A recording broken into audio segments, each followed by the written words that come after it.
एक डार्ट मुझे यहाँ से डालना है आर्म होल तक। अब यहाँ पे जो भी पॉइंट बना है वो सेम पॉइंट आपको यहाँ पे लेना है। एपेक्स पॉइंट के अकॉर्डिंग प्लेट जाता ही नहीं है, आप लोग प्लेट डालने में गलती करते हो।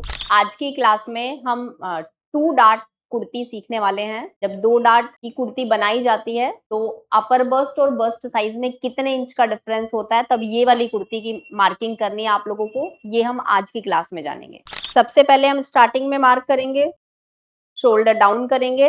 अब देखो हमने नीचे वाली लाइन पर मेजरमेंट टेप को सेट किया और पहले मुझे जरूरत पड़ेगी शोल्डर की।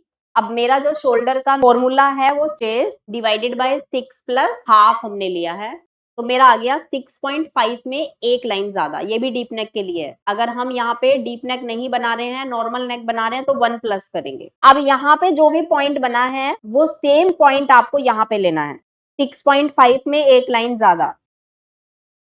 अब यहाँ पे ध्यान से सुन लीजिए और ध्यान से देख भी लीजिए। मेरा जो अपर बस्ट है वो 34 है। मैंने क्या किया, 34 को डिवाइड कर दिया 4 से, मुझे मिल गया 8.5। अब मैंने यहाँ पे लूजिंग भी ऐड कर दिया प्लस हाफ इंच, मुझे मिल गया 9 इंच।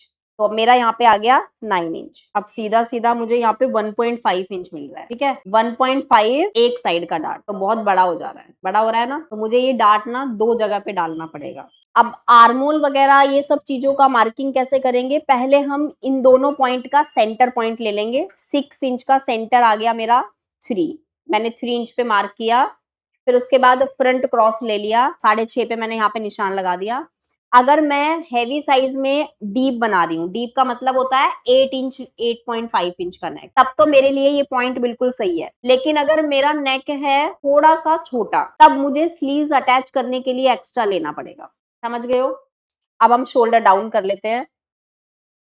नीचे वाली लाइन पर मेजरमेंट टेप को सेट करेंगे, सीधा सीधा एपेक्स पॉइंट लेंगे। एपेक्स पॉइंट है 11। फिर वेस्ट लेंथ लेंगे, आपको पता ही है वेस्ट लेंथ कितने पे आता है, 15.5 इंच पे, 16 इंच पे, हैवी है तो 16 पे ले लेंगे। उसके बाद ये आ गया हमारा 22 इंच पे।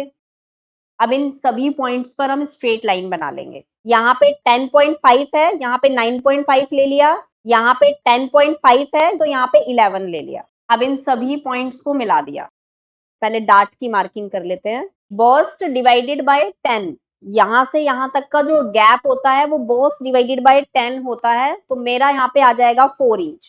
एक डार्ट मुझे यहाँ से डालना है आर्मोल तक, यहाँ से और आर्मोल की साइड में ऐसे एक लाइन ड्रॉ करनी है। बहुत बार हम क्या करते हैं, ये लाइन हम ऐसे बना देते हैं और एक लाइन हम इधर बना देते हैं ऐसे, और पता है फिर क्या होता है, ऐसे 2 लाइन बना दिया, डायरेक्शन गड़बड़ हो गया। क्योंकि अगर आपने ऐसे लाइन, ये पहले लाइन बनाया फिर ये वाला लाइन बनाया, फिर सोचो कि आपने इसको ऐसे बना दिया। अब ऐसे बनाने पे देख रहे हो कहाँ जा रहा है, ये देखो, समझ रहे हो, डॉट डॉट करके दिखाती हूँ, ये डायरेक्शन गलत हो गया।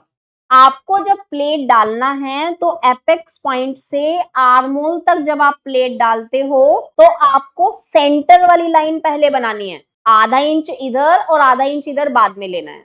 ये आ गई, और फिर उसके बाद ये वाली, और फिर उसके बाद ये वाली, क्योंकि जब प्लेट डलेगी तो अपने आप ही ऐसे आ जाएगा। ऐसे आपको पॉइंट बनाना है।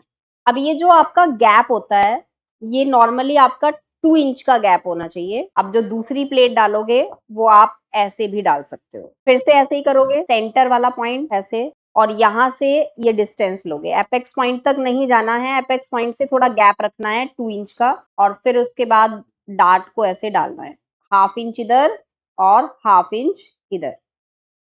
अब हम यहाँ पे 1.5 इंच लेंगे, 1.5, 1.5, 1.5 और 1.5।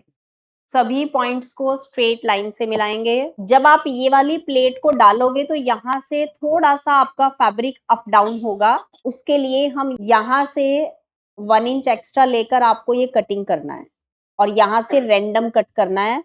जब तक आप ये दोनों डार्ट को फोल्ड करके ये शेप नहीं दे देते, तब तक आप ना तो फिक्स आर्मोल कटिंग करोगे और ना ही आप साइड की फिक्स फिटिंग की मार्किंग करोगे।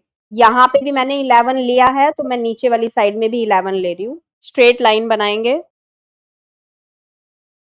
अब देखो मैं निशान के ऊपर से ही यहाँ पे कट कर रही हूँ, लेकिन जैसे ही हिप वाले पॉइंट पे आऊंगी धीरे धीरे करके मुझे बाहर की साइड में कटिंग करनी होगी। इस प्लेट को फोल्ड करूंगी, इसका मार्जिन मुझे ऊपर की साइड में टर्न करना है ऐसे। यहां से आपको जो फिटिंग है आपकी वो फिटिंग आपको देनी है, तो अब आपको निशान के ऊपर से ही कटिंग कर लेना है। आर्मोल वाले पार्ट को भी आप ऐसे फोल्ड करोगे और इसका जो भी मार्जिन है उसको ऊपर ऐसे फोल्ड कर दूंगी और आर्मोल वाली लाइन थोड़ा सा नीचे आ जाएगी। इन दोनों पॉइंट को मिलाना है। फ्रेंच कर्व स्केल लेंगे, आर्मोल की शेप देंगे, इसी के अकॉर्डिंग आपको यहाँ पे बैक वाले पार्ट की मार्किंग करनी है। इतनी मार्किंग करने के बाद अब फ्रंट वाले पार्ट की जो भी मार्किंग की थी इसके ऊपर रखेंगे और जो प्लेट है इस प्लेट को ऐसे फोल्ड करो। बैक पार्ट को फ्रंट पार्ट के अकॉर्डिंग कट करना है और फ्रंट वाली प्लेट को ऐसे फोल्ड कर देना है। ये प्लेट फोल्ड होगी, उसके बाद आपको ये वेस्ट लेंथ और हिप लेंथ लेना है। ये आपका हिप लेंथ है और ये आपका वेस्ट लेंथ है। अब अगर आपको यहाँ पे प्लेट डालना है तो 1.5 अंदर लेकर यहाँ पे बैक में प्लेट डालेंगे, सेंटर पॉइंट लेकर स्ट्रेट लाइन बना देंगे और 40 साइज में अगर बॉडी स्ट्रक्चर ऐसा है तो ही आप प्लेट डालोगे, अदरवाइज नहीं। ठीक है, दोनों साइड में हाफ हाफ इंच लेंगे और प्लेट डाल देंगे। 1.5 इंच अंदर मार्किंग कर लेंगे ऐसे